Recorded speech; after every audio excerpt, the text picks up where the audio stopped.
Terpidana hingga mantan narapidana kasus pembunuhan Vina dan Eki berencana ajukan permohonan kembali alias PK ke Mahkamah Agung.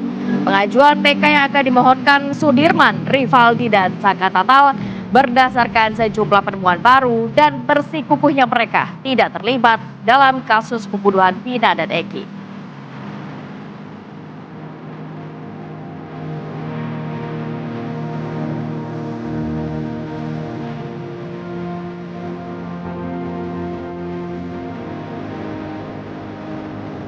Kejadian tabrak lari yang dilakukan oleh pemotor di Garut, Jawa Barat terekam kamera CCTV. Pelaku melaju kencang dari arah kota hingga menabrak seorang anak kecil.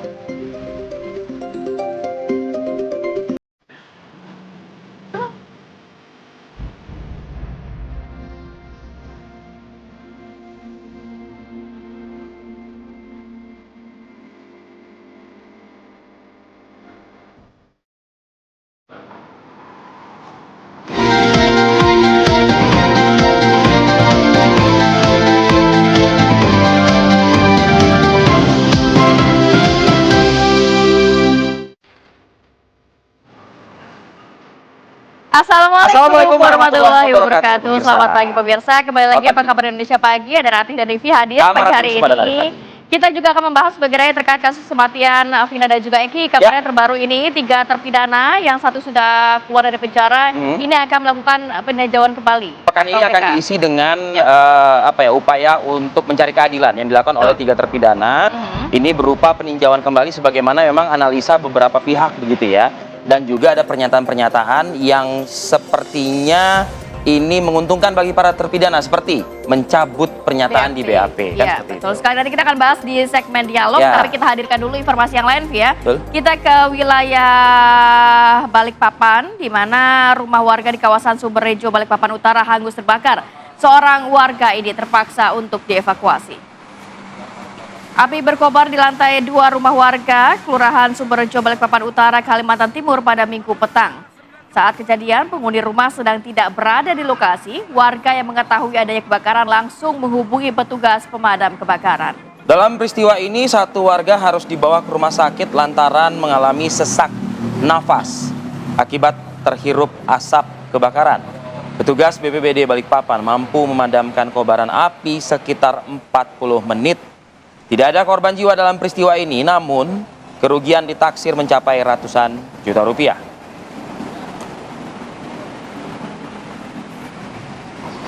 Ya, peristiwa kebakaran tidak hanya melanda kawasan Balikpapan Utara, tapi ini juga ada sebuah gedung. Pemirsa, tempat penyimpanan LPG di Jalan Kargo Taman 1, Denpasar, Bali, pada Minggu kemarin juga mengalami musibah kebakaran. Api berkobar sekitar pukul 6 pagi dan membuat warga panik karena mendengar suara ledakan besar hingga mengguncang rumah warga layaknya gempa.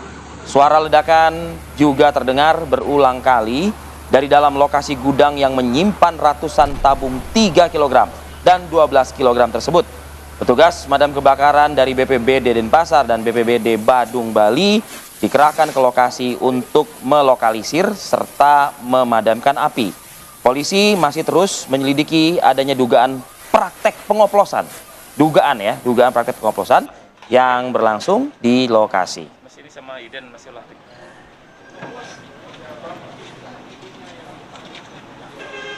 Ya, kita bergeser ke informasi selanjutnya pemirsa. Aksi kejar-kejaran ini mewarnai razia knalpot brong yang dilaksanakan di Kota Medan, Sumatera Utara. Dan kabarnya dalam razia ini sudah terjaring 75 kendaraan roda 2. Razia yang digelar Satuan Lalu Lintas Polrestabes Medan ini digelar di Jalan Sudirman, Kota Medan. Satu persatu kendaraan yang tidak menggunakan knalpot sesuai standar atau knalpot brong diberhentikan paksa oleh petugas. Sempat terjadi aksi kejar-kejaran antara pengendara motor dan petugas. Beberapa pengendara di antaranya memutar arah untuk kabur dari razia yang dilakukan oleh petugas. Bahkan ada 2 orang pemuda yang menggunakan motor sport nyaris terjatuh setelah tertangkap oleh petugas di persimpangan lampu merah. Seluruh kendaraan yang terjaring razia pun diamankan di Mapolrestabes Medan dan akan dilakukan penilangan dengan syarat membawa knalpot standar pengganti knalpot brong yang terpasang.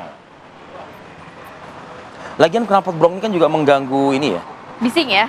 pendengaran kita juga. Iya. Pendengaran juga yang bagi pengendara sepeda motornya ya. Betul, Ti. Oke, Arti. Ini kita sudah beralih juga ke informasi lainnya. Ada KM Sini tujuan Surabaya Jakarta ini terbakar hebat di Pelabuhan Soekarno-Hatta, Makassar, Sulawesi Selatan.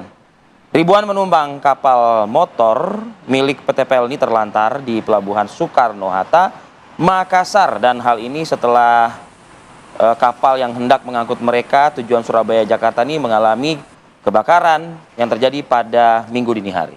Sebagian di antara para penumpang mengaku tidak sempat menyelamatkan barang berharga mereka. Sebelumnya sempat terjadi ledakan 2 kali yang diduga berasal dari kerusakan mesin di dek 2. Api sudah berhasil dipadamkan, sementara penumpang yang akan dialihkan ke kapal yang berangkat pada kemarin dan juga esok hari. Tidak ada korban jiwa dalam peristiwa kebakaran kapal ini. Jadi memang kemarin sudah diklarifikasi oleh PT PLNI bahwa untuk masyarakat yang juga akan melanjutkan perjalanannya dialihkan kepada jadwal keberangkatan terdekat kemarin pukul 4 sore dan pagi hari ini rencananya. Ada kapal alternatif ya? Betul, apabila memang masyarakat yang tidak ingin melanjutkan keberangkatan akan di-refund 100%. Artinya tiket sejauh ini masih aman? Masih aman. Tapi kalau misalnya membatalkan ya akan di-refund? Oke. Clear itu, Ti.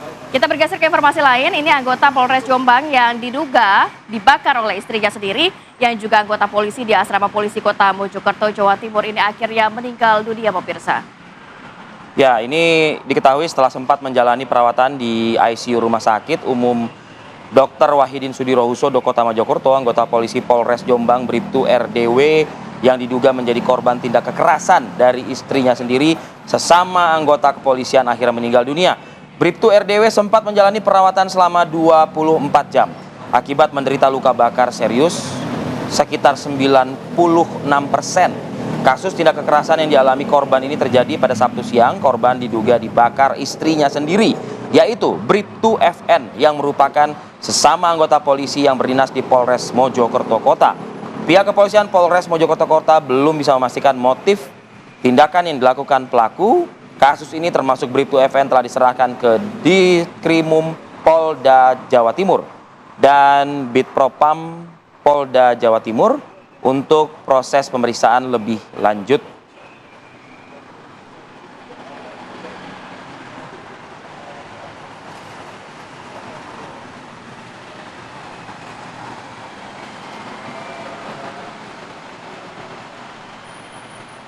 Ya pemirsa, ini Gunung Merapi yang berada di perbatasan Jawa Tengah dan Yogyakarta memang kembali meluncurkan awan panas dengan jarak 1 km ke arah barat daya. Video yang menggambarkan awan panas guguran di Gunung Merapi yang meluncur pada hari Minggu pagi pukul 4.06 waktu Indonesia Barat. Dari data BPPTKG Yogyakarta, awan panas guguran meluncur dengan amplitudo 55 mm berdurasi 156 detik dengan jarak luncur 1 km ke arah barat daya atau kawasan Kali Bebeng.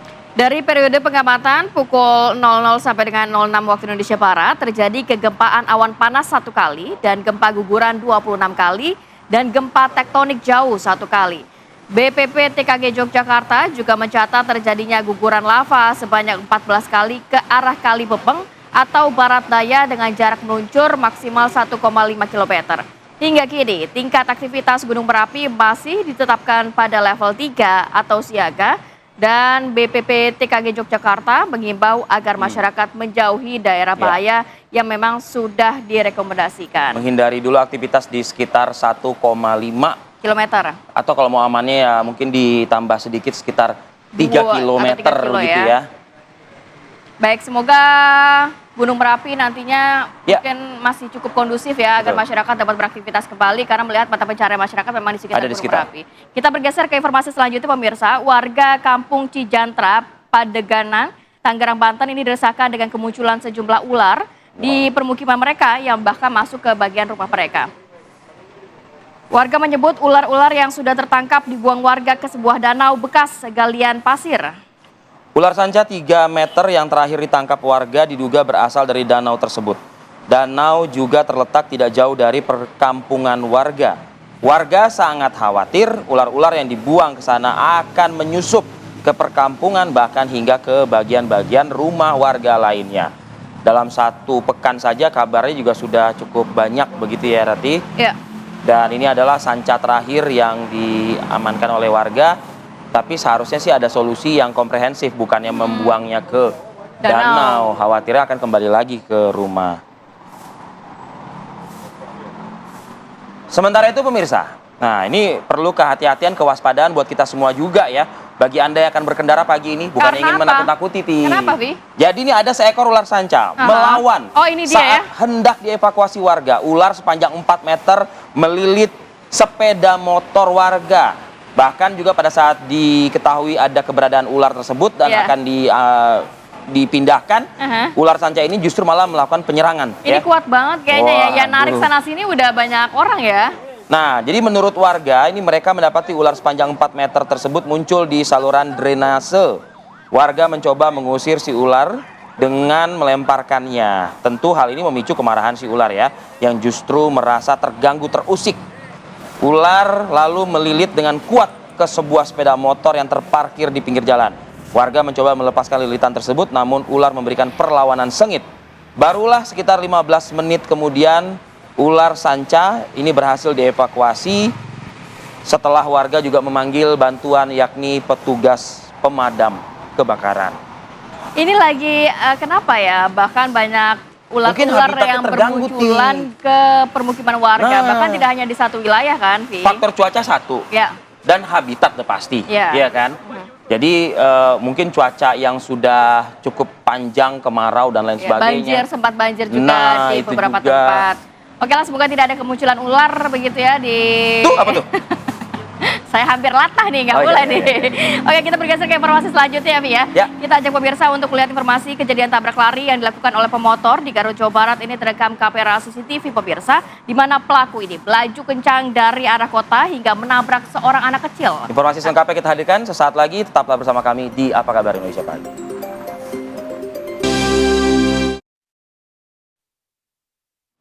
Kembali lagi di Apa Kabar Indonesia Pagi, pemirsa. Kejadian tabrak lari yang dilakukan oleh pemotor di Garut, Jawa Barat ini terekam kamera CCTV. Pelaku melaju kencang dari arah kota hingga menabrak seorang anak kecil. Detik-detik rekaman CCTV memperlihatkan insiden tersebut, pemirsa, terjadi di Jalan Raya Samarang. Korban bernama Robi Alamsyah, warga Kampung Babakan Palah, Desa Cintakarya, Kecamatan Samarang, Garut, langsung tak sadarkan diri usai terpental ditabrak oleh pelaku. Pelaku tabrak lari bahkan hingga Minggu pagi ini belum mau atau ada itikat baik gitu untuk bertanggung jawab atas perbuatannya, dan keluarga korban juga telah melaporkan kejadian ini ke pihak kepolisian Resort Garut, Jawa Barat.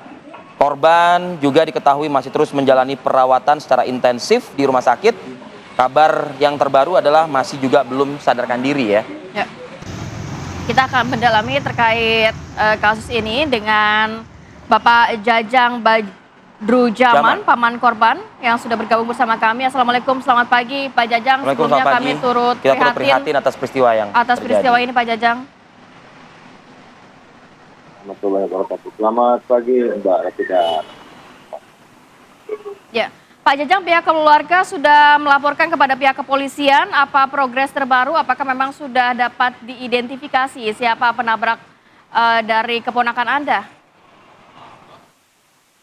Alhamdulillah, kami dari pihak keluarga sudah melaporkan ke pihak yang berwajib, dan progres selanjutnya sementara kami dari keluarga belum bisa melihat pelakunya siapa, dan sampai detik ini pelaku belum temu. Gitu ya. Oke, bagaimana kondisi dari Ananda sendiri atau keponakan Anda ini? Alhamdulillah untuk kondisi saat ini sudah sadar, dan kondisinya itu memang terdapat beberapa luka di bagian tubuh, terutama itu yang paling fatal ya di bagian kepala. Ada beberapa benjolan, dan juga di bagian punggung juga ada di bagian ini, dan di bagian punggung juga ada di bagian kaki juga luka, Pak. Artinya cukup banyak ya luka-luka yang diderita oleh keponakan Anda ini. Ini kejadiannya bisa sampai seperti parah seperti ini, itu seperti apa? Bisa Andakah mungkin ceritakan terkait dengan kronologisnya? Ya kejadiannya itu ponakan saya sedang bermain layangan Pak di sawah. Yang mau menyeberang ke jalan ya tertabrak lah. Yang bikin miris itu untuk kami kan yang namanya anak kecil bukan diponis salah atau benarnya. Cuman itu pelaku yang menabrak ponakan kami itu kabur Pak. Itu yang nggak kami terima Pak. Seperti itu. Iya. Jadi pelaku tuh kalau dari gambar kamera pengawas CCTV ini sama sekali tidak ada itikat baik ya. Tetap aja jalan terus begitu ya. Nggak berhenti atau berupaya menolong begitu ya. Ya, tetap aja jalan terus yang ngebut. Pak Jajang, kalau melihat ini memang ini jalan-jalan raya yang biasa dilalui oleh masyarakat sekitar begitu ya Pak ya? Ya, itu jalan raya kabupaten Mbak. Memang sering dilalui. Oke. Tapi sewajar-wajarnya memang kecepatan motor tuh segitu atau memang ini agak beda nih? Agak lain nih kecepatan motor. Ini agak beda Pak. Itu kan jalur ramai, sebenarnya tidak boleh untuk dipakai ngebut. Ya agak cepat. Ini kalau kami lihat di CCTV itu kenceng banget Pak. Oh. Apakah mungkin ada informasi terkait pelaku, ada yang mengenal pelaku dan lain sebagainya Pak? Untuk sementara informasi belum kami dapatkan. Dan kami juga secara dari pihak keluarga mencari sumber CCTV dari daerah yang lain. Dan alhamdulillah sudah ada sumber yang akan kami telusuri juga oleh pihak keluarga. Cuman yang pemilik CCTV-nya kemarin hari Minggu libur, rencana hari ini Senin. Pak Jajang, kalau melihat kan ini ada rekaman CCTV dari salah satu toko ya begitu ya, di toko tempat ponakan Anda menyeberang. Tapi apakah memang di sepanjang jalan itu ada CCTV yang juga bisa menangkap begitu, mungkin nomor polisi kendaraannya?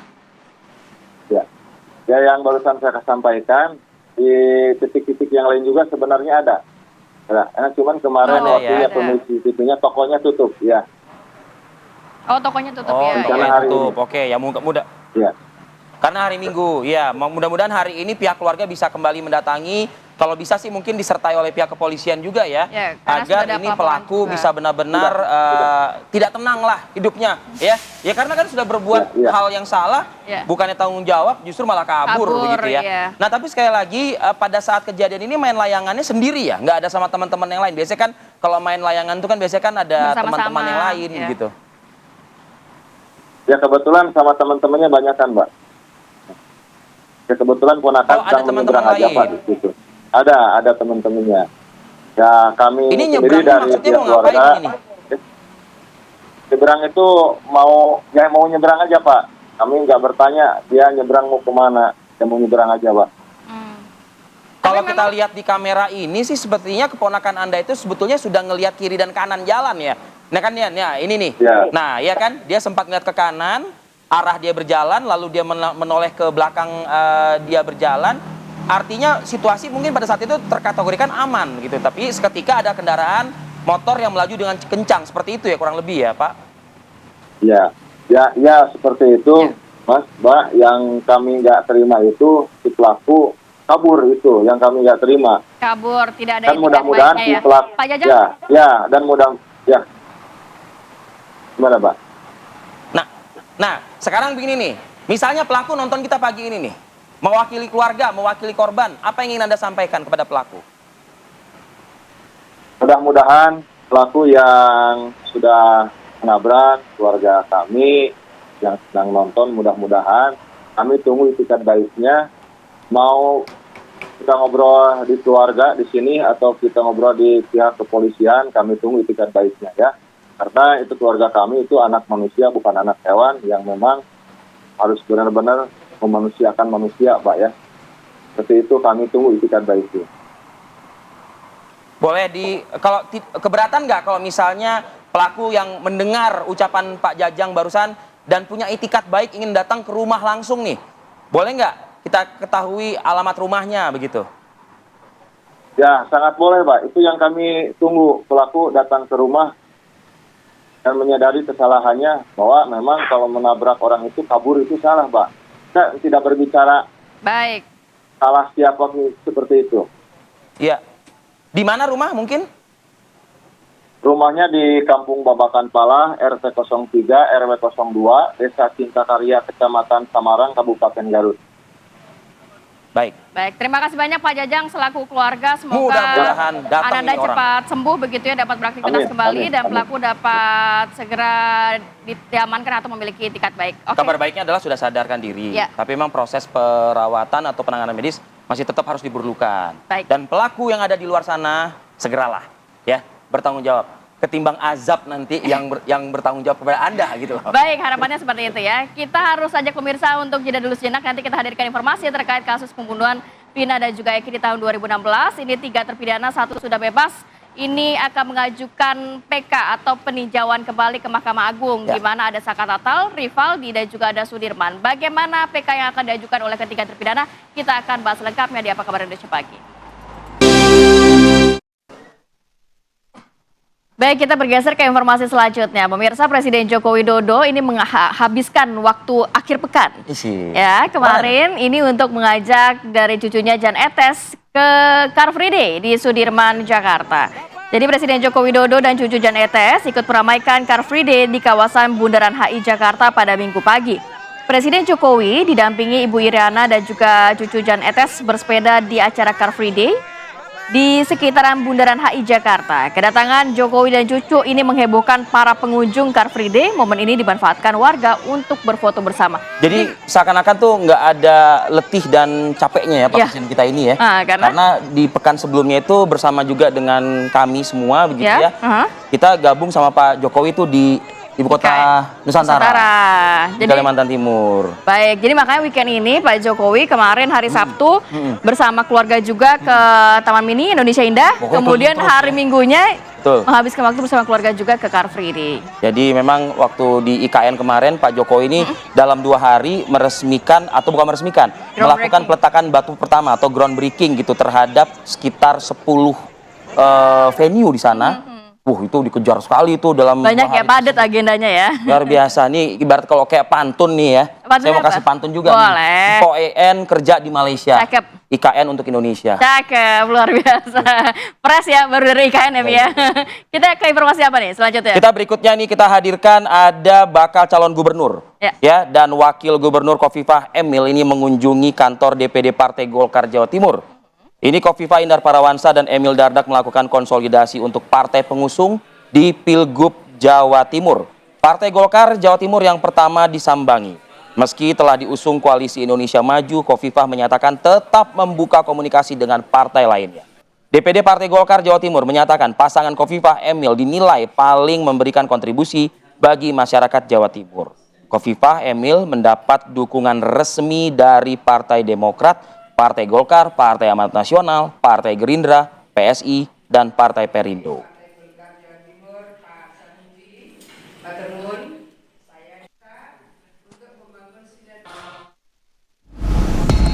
Kita ke informasi selanjutnya pemirsa. Komisi Pemberantasan Korupsi menjadwalkan pemeriksaan Sekjen PDIP Hasto Kristianto. Hasto akan diperiksa sebagai saksi dalam kasus dugaan suap yang menjerat mantan caleg PDI Perjuangan Harun Masiku yang sampai dengan saat ini masih buron.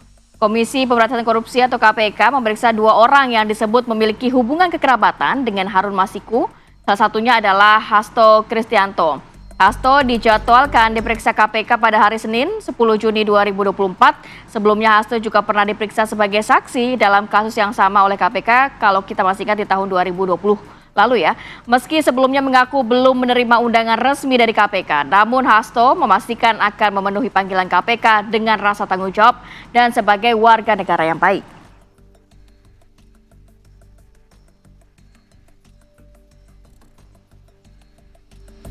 Pemirsa, kita beralih ke informasi seputar penanganan kasus Vina ya.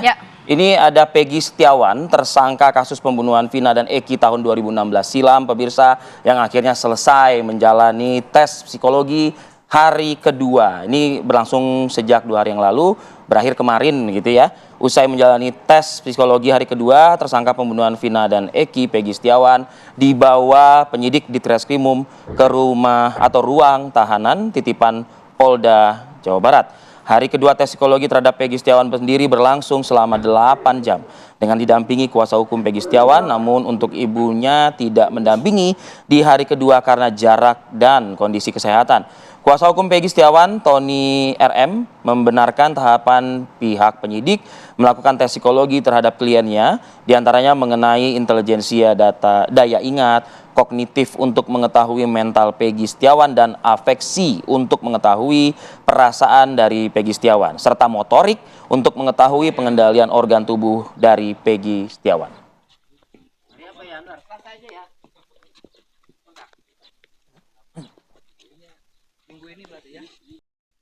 Pemirsa, 3 terpidana kasus pembunuhan Vina dan juga Eki ini rencananya akan melakukan peninjauan kembali ke Mahkamah Agung, di mana 3 terpidana yakni Saka Tatal, Rivaldi, dan juga Sudirman akan melakukan peninjauan kembali. Menurut salah satu kuasa hukum menyatakan alasan dilakukan peninjauan kembali karena memang hasil otopsi kedua jenazah yakni Vina dan juga Eki yang tidak menjadi pertimbangan majelis hakim di tahun 2016. Kita lihat informasinya.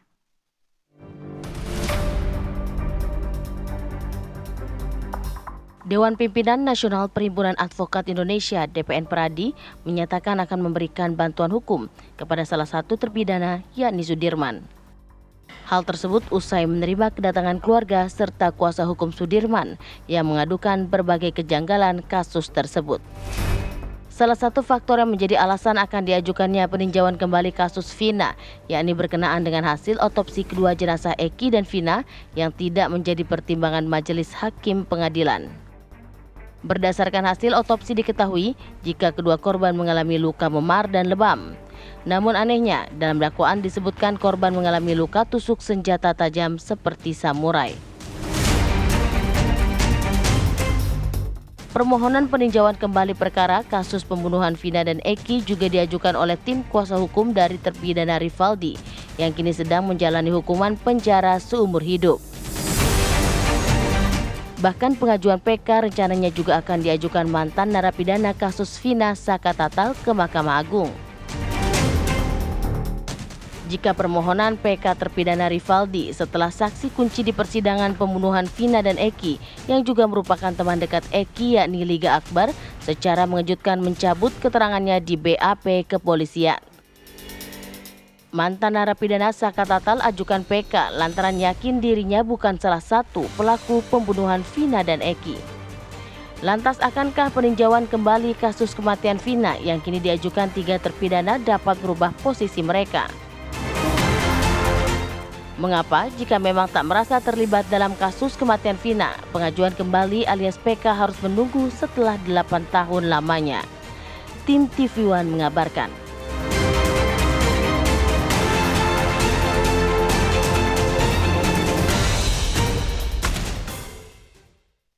Baik, untuk mendalami mengenai hal ini kita sudah hadirkan beberapa narasumber, baik yang sudah hadir di studio maupun yang bergabung bersama kami via Zoom. Sudah hadir di studio Bapak Kudri Sitompul, pakar hukum pidana Universitas Indonesia. Assalamualaikum, selamat pagi. Waalaikumsalam, selamat pagi. Waalaikumsalam, selamat pagi. Baik, kemudian juga sudah ada Komjen Purnawirawan Ito Sumardi, Kabar Reskrim Polri 2009 sampai dengan 2011. Selamat pagi, Assalamualaikum Pak Ito. Waalaikumsalam Pak Ito. Waalaikumsalam Mas Fadil, Mbak Barati. Baik, dan juga ada Bang Farhad Abbas, kuasa hukum terpidana Saka Tatal, dan juga Bang Cindy Sembiring, kuasa hukum terpidana Rivaldi. Assalamualaikum, selamat pagi Mbak Cindy dan juga Bang Farhad. Selamat pagi Mbak Gamarati dan Bang Fadil. Baik, saya mau ke Mbak Cindy dulu. Mbak Cindy, kalau melihat kan Rivaldi ini rencananya akan melakukan PK begitu ya, dengan mungkin sejumlah novum yang sudah dipersiapkan. Bagaimana saat ini progresnya Mbak? Apa saja yang sudah dipersiapkan untuk PK nantinya? Baik, terima kasih Mbak. Untuk persiapan PK-nya sudah mulai kami kumpulkan beberapa dokumen, termasuk yang pernyataan dari Liga Akbar yang menyatakan bahwa dia akan mencabut BAP-nya. Terus juga kami juga sudah mempersiapkan beberapa dokumen dari pernyataan AF, Dede, dan Pak Rudiana yang perbedaan waktu tersebut. Cukup kuatkah itu kalau kita katakan kan kalau PK ini harus ada istilahnya novum baru begitu ya, atau mungkin adanya semacam kayak kehilafan lah seperti itu. Apakah cukup ini untuk Anda meninjau atau memohon peninjauan kembali ini? Insya Allah bagi kami itu cukup. Karena apa? Karena selama 8 tahun ini kami menunggu orang-orang tersebut, saksi-saksi yang tidak pernah hadir di dalam persidangan untuk datang menemui tampil di dalam publik gitu kan. Dengan adanya muncul kembali kasus ini, terus mereka muncul semuanya, itu menjadi sebuah jawaban buat kami buat menemukan hukum baru. Kapan itu akan diajukan? Yang pasti secepatnya. Kami nggak ingin memberitahu yang segala macam ini karena takutnya nanti akan ada hambatan lagi. Makanya kami ingin segera mungkin nanti pokoknya dari pihak Hakim Rivaldi akan mengajukan PK, itu pasti. Oke. Saya mau ke Bang Farhad Abbas, pertanyaan yang sama. Apa persiapan dari kuasa hukum Saka Tatal untuk melakukan PK ini, Bang?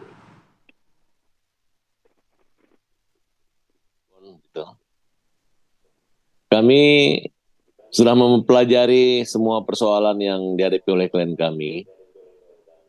Kelemahan saat ini atau kekurangan yang harus kita lengkapi karena sampai saat ini pengacara lama belum memiliki putusan kasasi Saka Tatal. Baru hari ini akan kami minta ke pengadilan untuk minta salinannya, kemudian dalam waktu secepatnya kami akan melakukan pendaftaran untuk mengajukan gugatan peninjauan kembali dengan novum dan beberapa bukti lain selain kita anggap ini merupakan kekhilafan hakim. Oleh karena itu, salah satu langkah yang kami lakukan adalah melaporkan orang-orang yang memberi keterangan palsu, kesaksian palsu ke kepolisian daerah Polresta Kota Bogor, Siapa saja Bang Farhad yang nanti akan Kota Cirebon dilaporkan?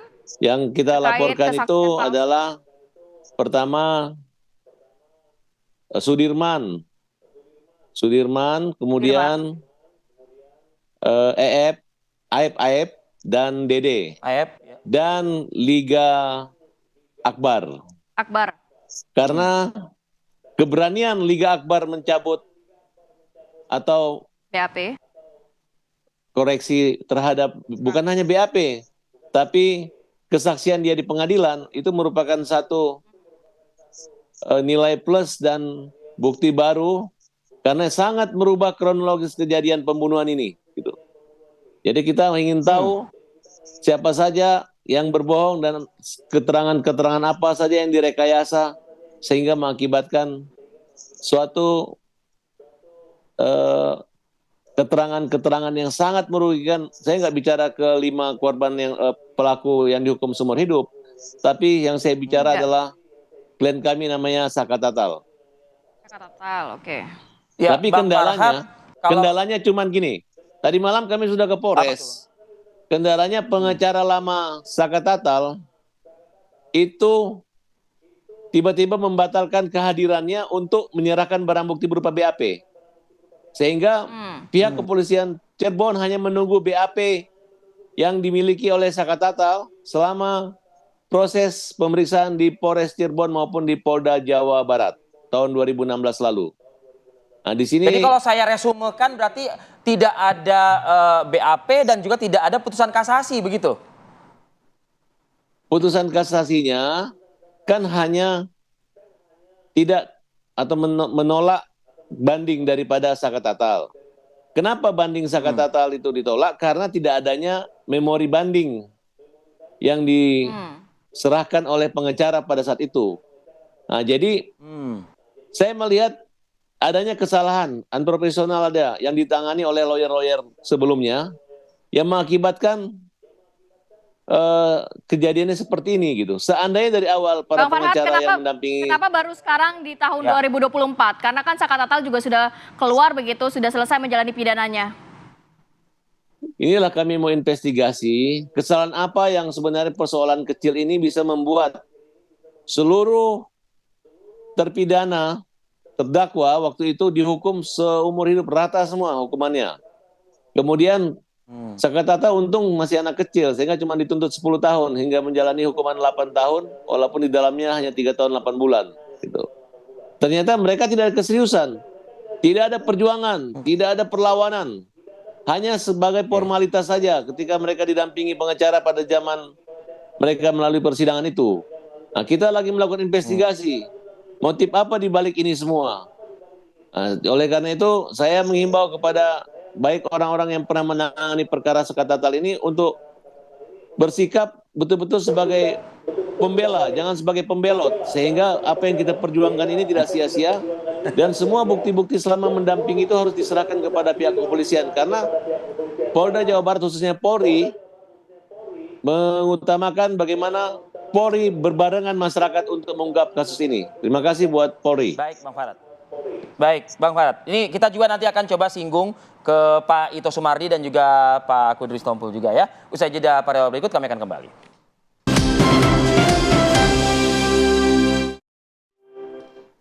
Ya, kembali lagi di Apa Kabar Indonesia Pagi. Kita sudah mendengar tadi pernyataan gitu ya, meskipun baru sedikit highlight saja begitu ya. Pak Kudri menanggapi apa yang disampaikan oleh Mbak Cindy dan juga Bang Farhad begitu, upaya peninjauan kembali ini begitu. Anda melihatnya akankah ini terrealisasikan mengingat masih ada berkas-berkas menurut Bang Farhad yang memang belum bisa dilanjutkan untuk proses ke PK ini? Peluangnya gimana, Pak? Ya, kita gembira ya kalau penasihat hukumnya itu mengajukan PK.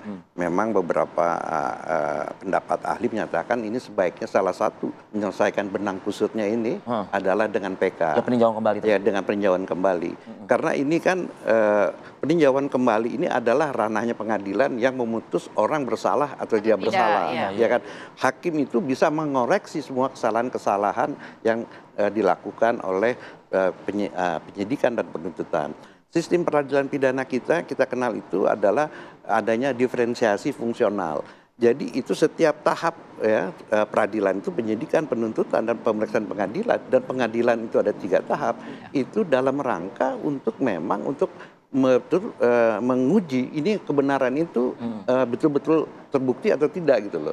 Nah, jadi kalau misalnya memang bisa dibuktikan ya oleh argumentasi oleh penasihat hukum di dalam memori kasasinya, misalnya ada hal-hal ada fakta baru atau ada pertentangan antara putusan satu dengan lain, atau terakhir karena ada kekhilafan atau kekeliruan yang nyata oleh hakim, ya dia bisa kemukakan, itu kan baik, artinya kan kita jadi jelas ini ya kan. Selama ini kan yang kita berkutat di ranahnya kepolisian gitu loh. Padahal kepolisian itu kalaupun ini kan sebenarnya ujungnya ini adalah di pengadilan.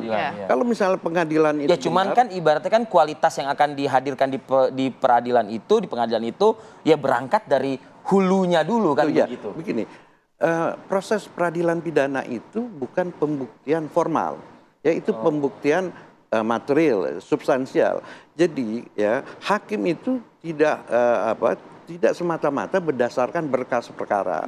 Berkas perkara itu adalah hanya untuk petunjuk untuk peradilannya, ya. Tetapi hakim itu harus menguji kebenaran keterangan saksi-saksi di pengadilan.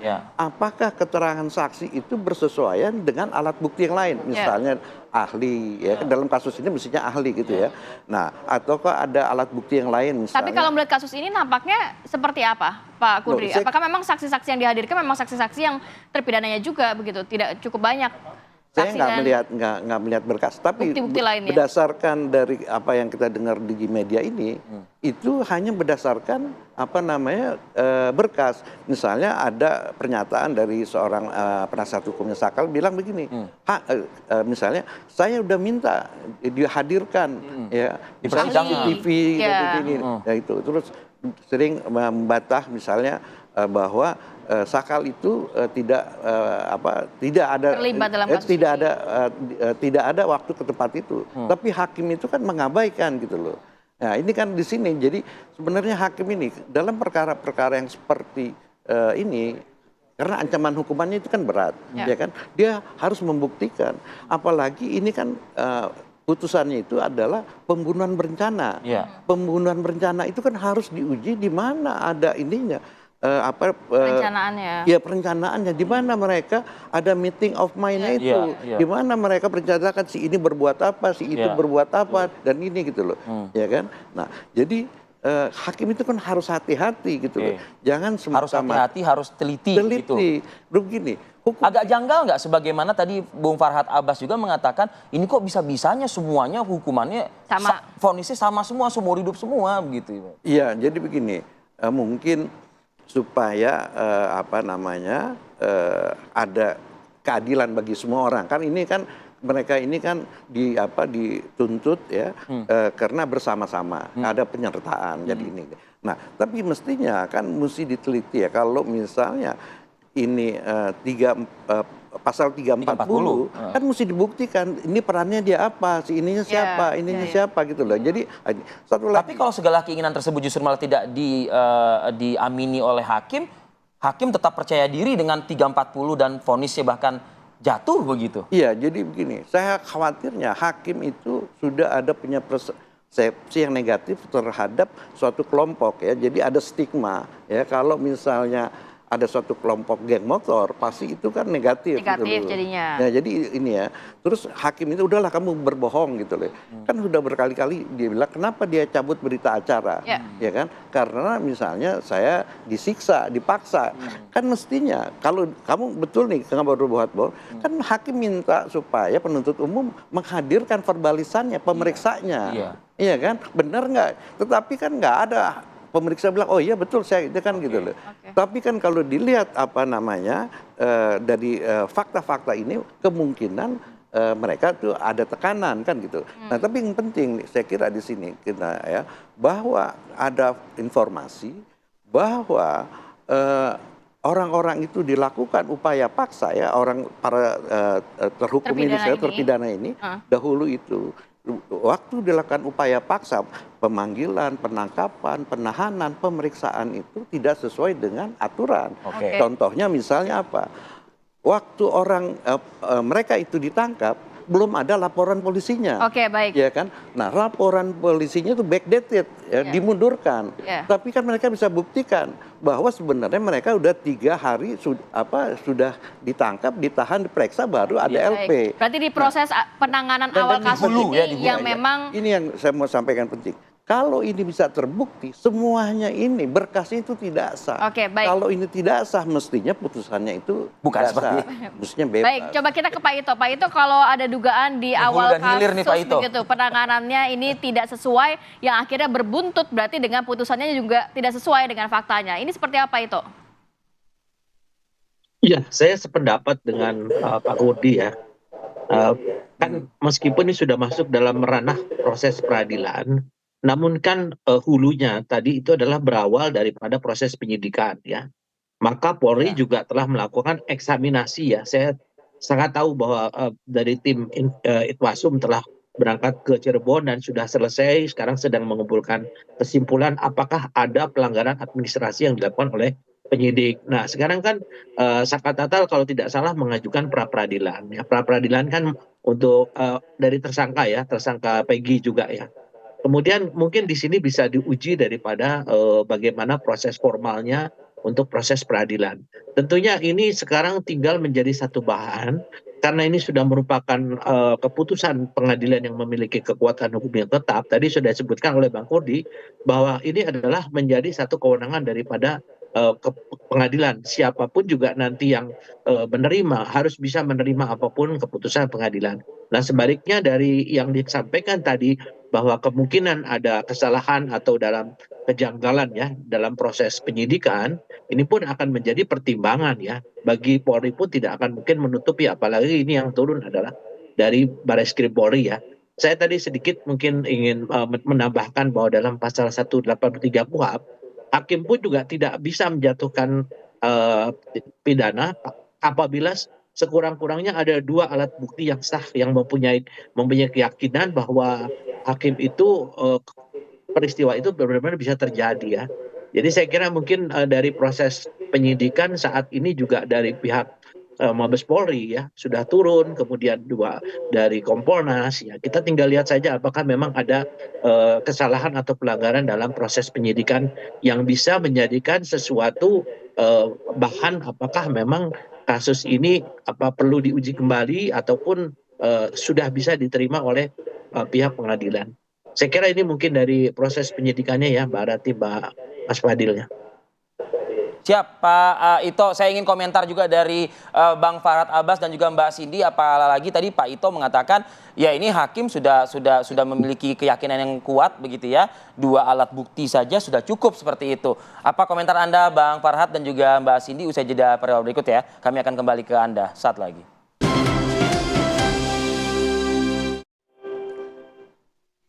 Ya, kembali lagi di Apa Kabar Indonesia Pagi. Saya mau ke Bang Farhad. Bang Farhad, kalau melihat tadi Pak itu mengatakan bahwa ya ini sudah keyakinan hakim memutuskan dengan 2 alat bukti yang sudah cukup kuat dianggapnya begitu ya.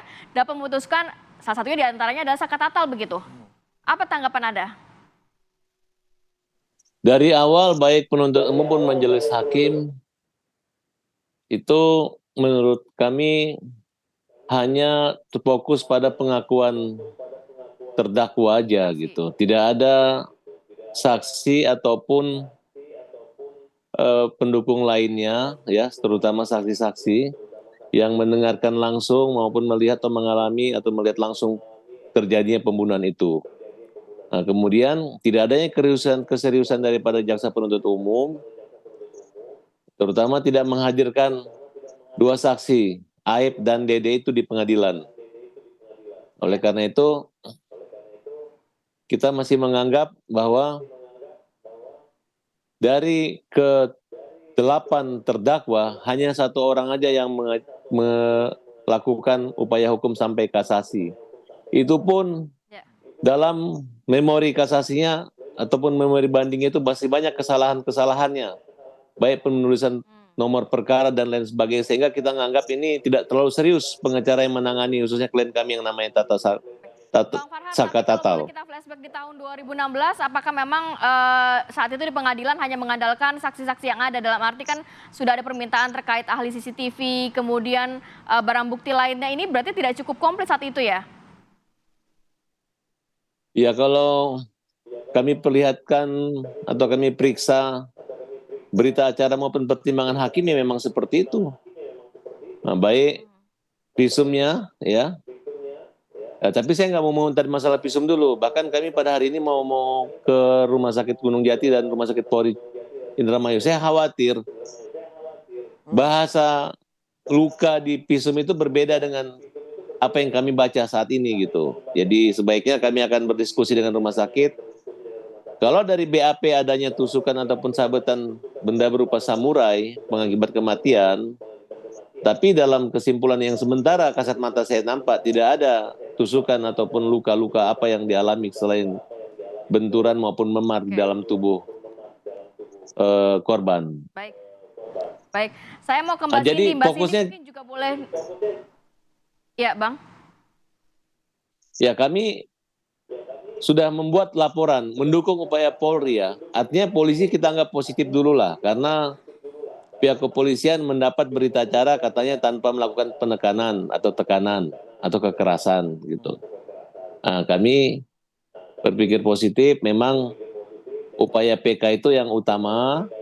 Mudah-mudahan hakim-hakim PK ini nanti bisa menganulir kembali, melihat apakah kinerja pihak penyidik maupun kejaksaan maupun hakim di tingkat pengadilan negeri pertama, khususnya yang 5 orang yang tidak mengajukan banding, pengacara tanpa melakukan upaya banding dengan hukuman seumur hidup semua, itu menurut saya satu kejahatan yang luar biasa, membiarkan kliennya menerima putusan hukuman seumur hidup. Nah, di sini yang kami hari ini kita akan ke pengadilan, kemudian kita akan kembali menyerahkan BAP. Mohon kepada pihak kepolisian agar Polresta Cirebon dapat menerima laporan para saksi-saksi palsu itu cukup dengan pertimbangan atau putusan pengadilan.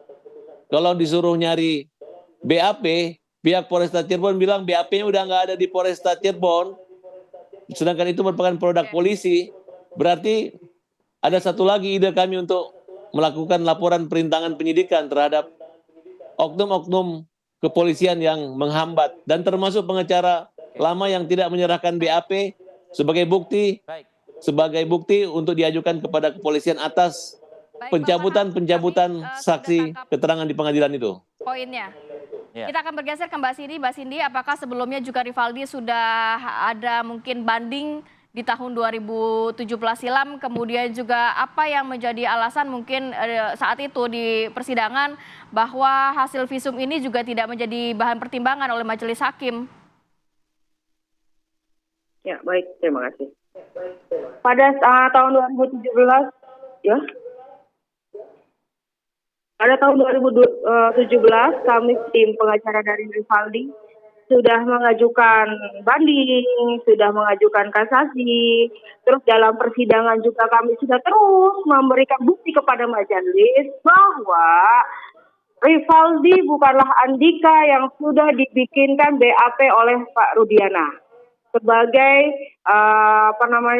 pelapor dari keluarga korban, yaitu bapaknya Eki.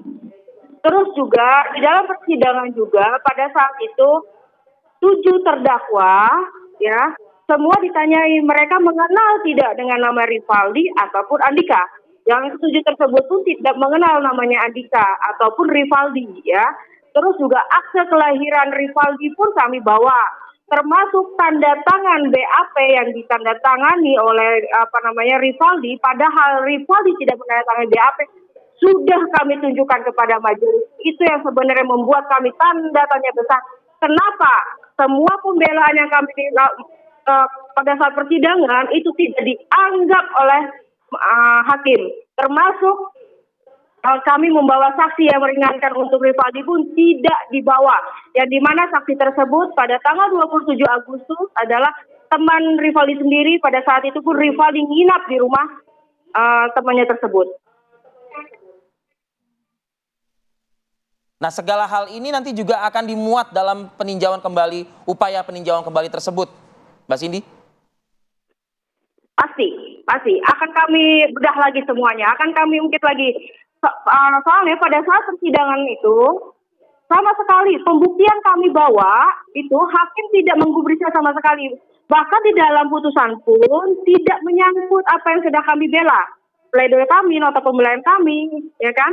Makanya disitulah dasar kami juga untuk menemukan novum-novum baru lagi untuk mengajukan PK, termasuk di banding.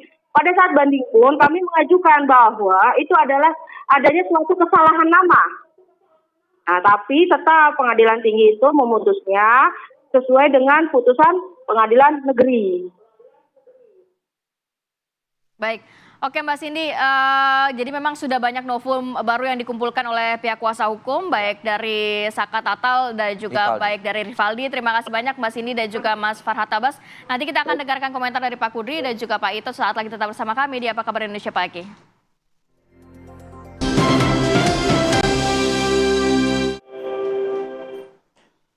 Sebelum kita melanjutkan perbincangan, kita akan pantau apa informasi terkini langsung dari Polda Jawa Barat. Sudah ada rekan kami Kurnia Amal. Amal, selamat pagi. Silakan informasinya.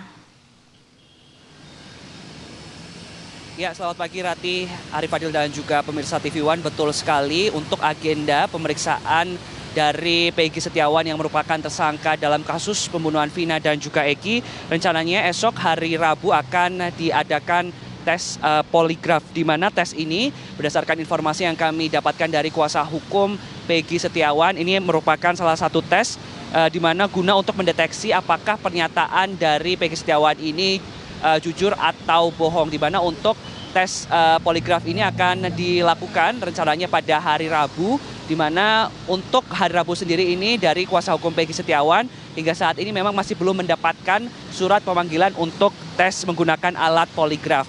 Jika kita lihat memang sejauh ini sudah ada sekitar 7 saksi yang meringankan tersangka Peggy Setiawan dalam kasus pembunuhan Vina dan juga Eki yang terjadi pada tahun 2016 silam. Saksi-saksi tersebut ini meyakini bahwasannya Peggy Setiawan ini tidak berada di Cirebon. Peggy Setiawan ini berada di Bandung ketika pembunuhan Vina dan juga Eki pada tanggal 27 Agustus 2016 yang lalu. Kemarin untuk mengungkap titik terang dari kasus pembunuhan Vina dan juga Eki, serangkaian tes psikologi ini juga dilakukan oleh tim penyidik dari Polda Jawa Barat, di mana untuk tes psikologi ini diadakan selama 2 hari lamanya pemirsa, di mana dalam tes ini juga diuji terkait intelijensi, afeksi hingga motorik dari Peggy Setiawan. Di mana untuk proses dari tes psikologi kemarin ini ada sekitar 7 hingga 8 jam pemeriksaan di Mapolda Jawa Barat, di mana kemarin juga terpantau di hari pertama tes tersebut orang tua dari Peggy Setiawan dan juga kuasa hukumnya ini mendampingi, namun pada hari kedua hanya kuasa hukum dari Peggy Setiawan yang mendampingi saat tes psikologi di Mapolda Jawa Barat. Kemarin juga disampaikan oleh kuasa hukum dari tim kuasa hukum dari Peggy Setiawan sendiri yang menyatakan bahwasannya di hari kedua kemarin tes psikologi ini lebih didalami terkait bagaimana tumbuh kembang dari Peggy Setiawan dan bagaimana pola asuh dari Peggy Setiawan ketika berusia 18 tahun. Di mana memang sedianya untuk tes ini harusnya didampingi oleh orang tua dari Peggy Setiawan karena memang alasan jarak antara Bandung dan Cirebon ini cukup jauh dan alasan memang kondisi kesehatan dari orang tua Peggy ini kurang baik sehingga kemarin hanya didampingi oleh kuasa hukum dari Peggy Setiawan. Dan juga pemirsa, kemarin kami juga mendapatkan informasi bahwasannya untuk salinan BAP sendiri ini juga telah diterima oleh kuasa hukum dari Peggy Setiawan, di mana hingga saat ini total ada sekitar lebih dari 12 saksi yang telah diperiksa oleh Mapolda Jawa Barat terkait kasus pembunuhan Vina dan juga Eki yang terjadi pada tahun 2016 yang lalu. Sementara itu pemirsa, untuk proses rekonstruksi sendiri dari kuasa hukum Peggy Setiawan ini juga belum mendapatkan informasi terkait kapan sebetulnya proses rekonstruksi dari kasus pembunuhan Vina dan juga Eki ini akan digelar. Dan kemarin jika kita lihat memang sudah digelar pula prarekonstruksi di beberapa minggu yang lalu di 6 titik di Cirebon, dan memang dari Kejati sendiri ini masih belum mendapatkan surat untuk rekonstruksi dari kasus pembunuhan Vina dan juga Eki. Untuk sementara kami laporkan langsung dari Bandung, Jawa Barat, kembali ke Anda di studio. Kurnia Amal mengabarkan langsung dari Bandung, dari Polda Jawa Barat. Dan saya ingin langsung ke Pak Ito Sumardi. Pak Ito, tadi ada semacam kayak keluh kesah ya, atau mungkin keberatan lah dari salah satu pengacara dari Saka Tatal ya, Farhad Abbas, yang mengatakan kenapa dipersulit untuk mendapatkan BAP. Bahkan pernyataan dari Polresta Cirebon mengatakan sudah tidak ada BAP-nya seperti itu. Bagaimana Pak Ito? Ya, ini Mas Fadil ya, karena ini kan sudah masuk di ranah pengadilan ya, proses peradilan. Sekarang tinggal diuji saja nanti apakah keputusan hakim di 3 tingkatan lembaga peradilan itu ada cacat hukumnya atau tidak ya. Karena secara normatif proses penyidikan itu kan sudah selesai. Nah, meskipun kemudian di dalam pendalaman oleh fungsi internal Polri ditemukan mungkin ada kesalahan yang tidak bersifat substansial atau material, tentunya kita menganggap bahwa proses penyidikan sudah selesai ya. Nah, ini dibuktikan dengan indikatornya diterimanya berkas perkara oleh JPU. Nah, kalau dikatakan tidak oleh pengacaranya Saka Tatal itu ya haknya dia lah yang mengatakan demikian. Nanti kita uji saja lah, silakan saja. Tapi kalau dikatakan Polres Cirebon enggan atau tidak menerima itu, saya kira nggak mungkin lah. Karena kan ada satuan atasan yang mengawasi ya. Karena tidak mungkin laporan polisi itu tidak diterima. Silakan saja. Tapi nanti kan ada namanya di setiap laporan polisi itu dilakukan penyelidikan atau pendalaman. Apakah ini patut untuk diteruskan untuk dalam proses penyidikan atau tidak? Semua orang boleh melapor. Tapi tidak semua laporan itu bisa diteruskan dalam proses penyidikan, tergantung daripada pertimbangan daripada anggota yang ada di SPK, yaitu selama ini prosesnya demikian, Mas Fadil. Baik, saya mau ke Pak Kudri. Kalau Pak Kudri tadi mendengarkan juga pernyataan dari kuasa hukum Rivaldi yang menyatakan bahwa ternyata memang sudah diajukan banding, kemudian kasasi, bahkan diminta juga ahli-ahli yang meringankan saat itu, tapi semuanya ditolak. Iya, yang saya dengar tadi bahwa di proses tingkat banding itu hakim pengadilan tinggi menolak banding dari pemohon banding itu dengan alasan si pemohon banding itu tidak mengajukan memori banding. Padahal menurut ketentuan KUHAP, gitu ya? Iya, padahal menurut KUHAP untuk mengajukan banding itu tidak disyaratkan harus ada memori banding. Oh? Iya kan? Yang penting dalam 7 hari ya setelah dia tahu tenggat waktu tersebut dia banding itu. Jadi memori banding tidak suatu persyaratan. Artinya seharusnya kasasi tersebut atau banding tersebut diterima dong? Iya, kalau ditolak, tapi jangan alasannya karena tidak mengajukan memori banding. Ya, dia pengadilan tinggi bisa aja menolak, ya kan? Tapi jangan penolakan itu didasarkan tidak diajukan memori banding gitu loh, ya kan? Berarti harus dipertanyakan ada apa di pengadilan pertama, di pengadilan saat itu ya, Pak? Kalau kita mau lihat proses perkara ini, kita kan mestinya holistik gitu loh. Kita jangan melihat di parsial. Di kepolisian saja. Nah, kan kita juga lihat di proses selanjutnya ini di kejaksaan dan ini. Misal contohnya, hakim dalam keputusan menyatakan pembunuhan atau berencana itu perkosaan itu dilakukan oleh 11 orang, 3 orang itu adalah DPO. Hakim itu kan mengutip dari apa yang dikatakan dalam tuntutan penuntut umum. Nah, penuntut umum itu kan dapatnya juga dari penyidik. Yang menjadi pertanyaannya, kan mestinya penuntut umum itu harus betul-betul yakin ini firm bahwa memang 3 orang ini. Artinya ketika P18 Polri menyerahkan kepada kejaksaan, itu harus dicek dulu. Dicek dulu. Nah, sekarang kalau kita misalnya hal ini ya, peristiwa ini diperiksa oleh komisi kejaksaan, ya kan nanti komisi kejaksaan itu kan akan minta berkas di penuntut umum yang nanganin. Itu bagaimana P21 itu? Apakah dari P18 langsung P21? Apa tidak P19 dulu? Apa nggak ada P19? Apa nggak ada petunjuk? Atau nggak ada misalnya harus ada pemeriksaan tambahan? Itu kan bisa ini juga. Kalau itu pun tidak dilalui, kan di sini ada ada tanda tanya kenapa itu dilakukan gitu loh. Nah, begitu juga di tingkat peradilan. Ya kan, pengadilan itu kok langsung percaya berdasarkan keterangan ini, tidak ada didukung alat bukti yang lain gitu loh.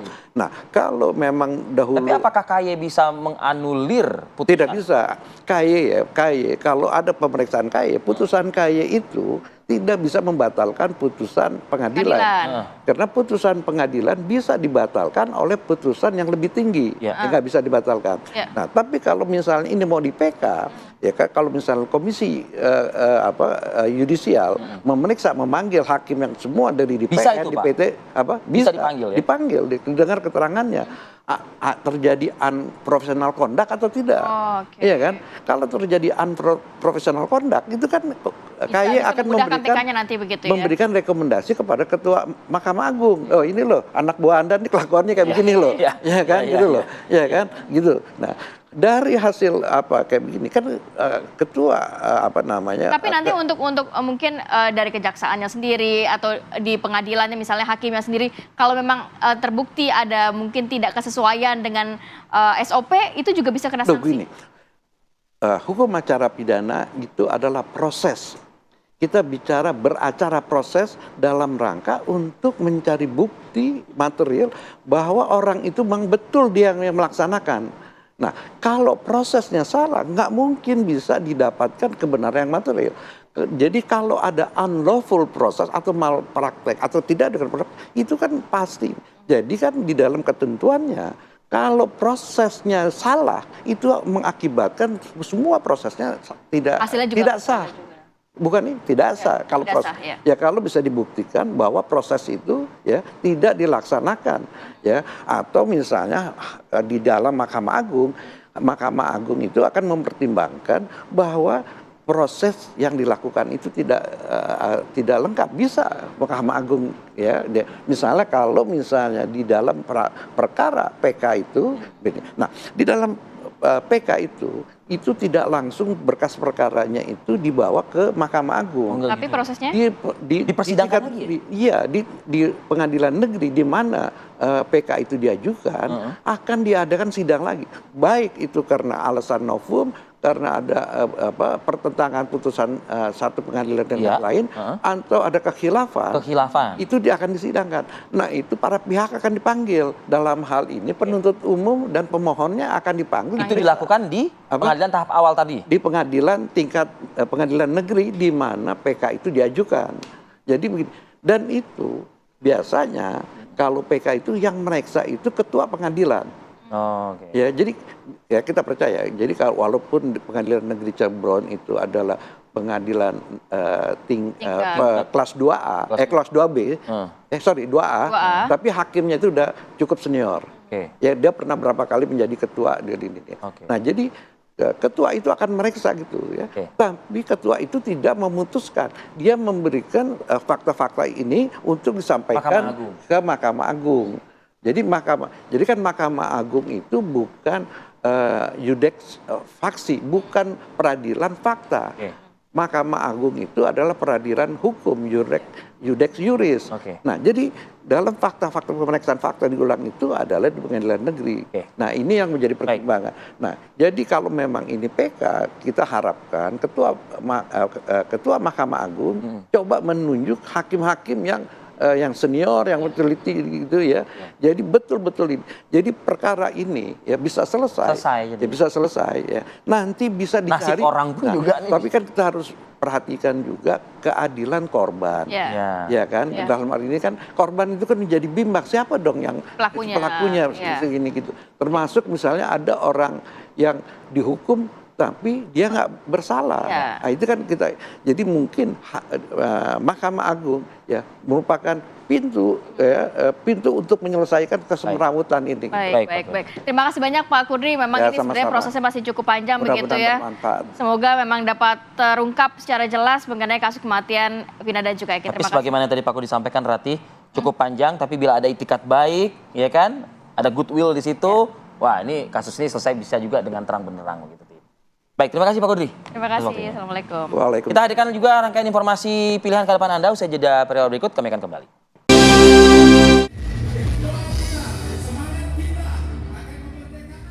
Ribuan masyarakat dari berbagai elemen dan lintas agama di Palembang menyatukan suara lewat aksi bela Palestina di depan halaman DPRD Provinsi Sumatera Selatan pada Minggu pagi.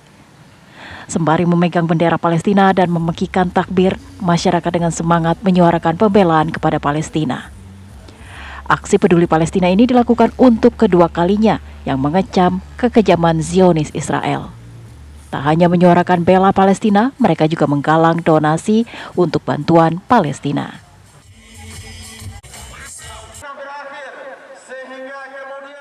Sementara itu di Padang dengan berjalan kaki membawa poster, ratusan orang yang tergabung dalam Forum Masyarakat Sumbar Peduli Palestina melakukan aksi Long March. Mulai dari Masjid Raya Sumbar menuju kantor Gubernur Sumbar di Jalan Sudirman, Kota Padang, Sumatera Barat. Mereka menuntut penguasa negara Muslim memutuskan hubungan diplomatis dengan Zionis Israel. Mereka juga mengajak semua pihak untuk bersatu agar Palestina terbebas dari penjajahan serta genosida Israel.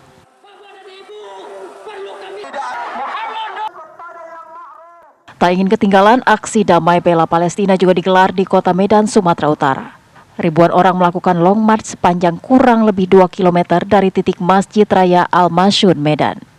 Long march aksi damai bela Palestina di Medan ini digelar masyarakat bersama Aliansi Mufakir Mabda'i Bersama Umat atau AMMBU dan sejumlah elemen mahasiswa di Medan, Sumatera Utara. Aksi ini juga ramai diikuti oleh kaum wanita dan anak-anak. Ini juga sebagai representasi kepedulian mereka terhadap banyaknya wanita dan anak-anak yang turut menjadi korban keganasan Zionis Israel. Dari Sumatera, tim TV One mengabarkan.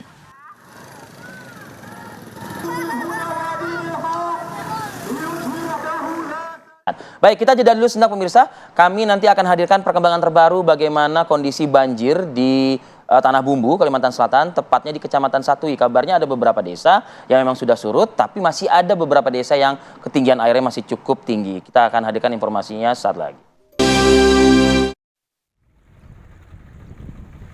Pemirsa, 7 desa terendam banjir akibat hujan deras di Kecamatan Satui, Tanah Bumbu, Kalimantan Selatan. Banjir setinggi hampir 2 meter ini sudah terjadi beberapa kali.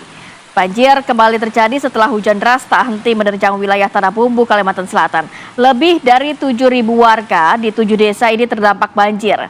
Petugas gabungan dari TNI Polri dan juga tim SAR ini mengevakuasi warga yang masih terjebak banjir. Warga pun dievakuasi ke posko dapur umum yang sudah disiapkan.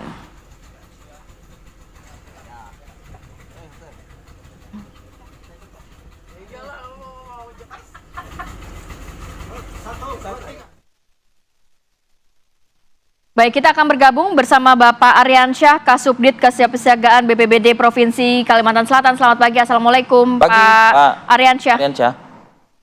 Waalaikumsalam, selamat pagi.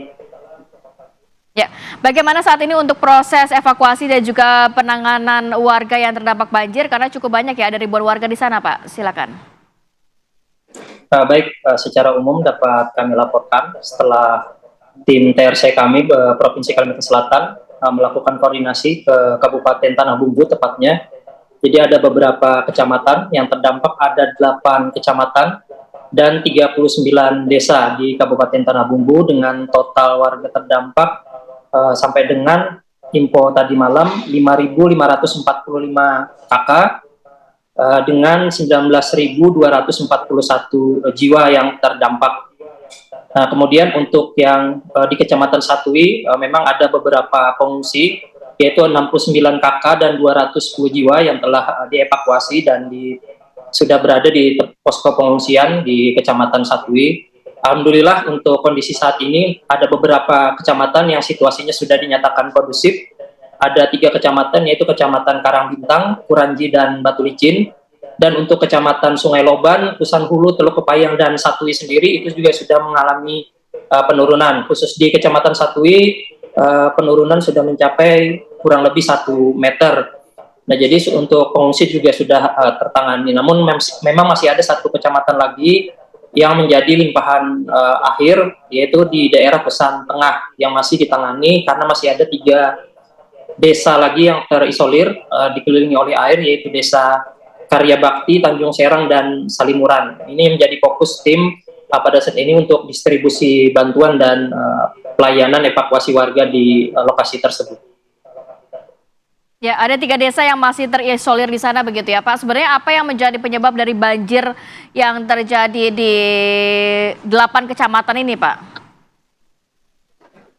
Baik, pada awal minggu kemarin memang sudah kita sampaikan terkait peringatan dini adanya potensi hujan cukup lebat di wilayah Kalimantan Selatan, khususnya di wilayah timur, Kabupaten Tanah Bumbu dan Kota Baru. Jadi ada beberapa, mulai tanggal 5 sampai dengan tanggal 7 itu ada potensi hujan lebat, dan memang dengan potensi hujan lebat ini dan terjadi di lapangan memang terjadi genangan, kemudian ditambah lagi dengan kenaikan tinggi muka air laut secara bersamaan pada minggu yang sama, pada minggu kemarin. Nah, ini yang beberapa poin yang menjadi catatan kami kenapa terjadi genangan cukup banyak di daerah Tanah Bumbu, karena Tanah Bumbu merupakan kabupaten yang berada di area pesisir, sehingga apabila terjadi hujan cukup lebat di area hulu, kemudian terjadi peningkatan tinggi muka air laut pada saat bersamaan atau pasang muka air laut, maka akan terjadi genangan yang tinggi di daerah atau wilayah Kabupaten Tanah Bumbu dan sekitarnya.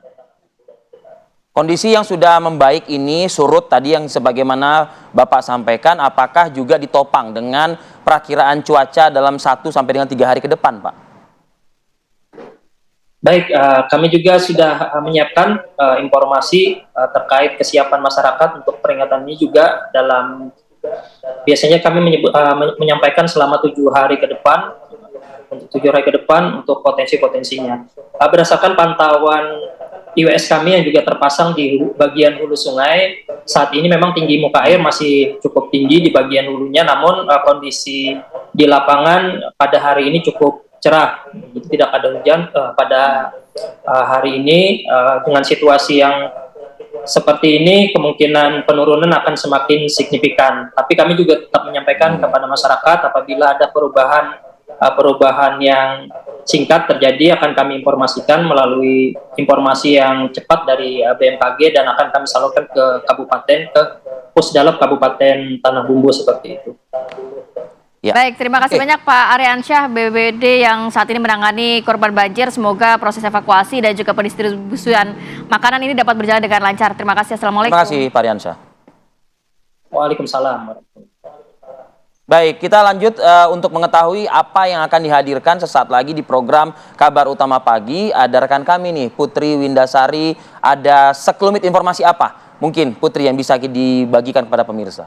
Oke, selamat pagi Kamarati Kusuma dan juga Arif Fadil. Di kabar utama pagi kita akan update sejumlah informasi, diantaranya mengenai penemuan mayat tanpa kepala yang terbungkus karung di sebuah sungai di Bungo Jambi. Kemudian juga akan update seperti apa hasil dari tes psikologi oleh tersangka pembunuhan Vina dan Eki Cirebon, yakni Peggy Setiawan. Selain itu juga saya mau ajak Ratih dan juga Arif Fadil dan juga pemirsa ini untuk jalan-jalan nanti kita ke Mall Rongsokan yang ada di Depok. Di sana banyak sekali barang-barang bekas, baik itu furniture, kemudian juga buku, maupun juga barang-barang elektronik dan juga spare part kendaraan. Kamarati, Arif Fadil. Baik, terima kasih banyak Putri Windasari. Informasi selengkapnya akan hadir di kabar utama pagi sesaat setelah kabar Indonesia Pagi. Akhir kata, saya Kamarati Kusuma. Saya Arif Fadil dong. Terima kasih, sampai jumpa pemirsa.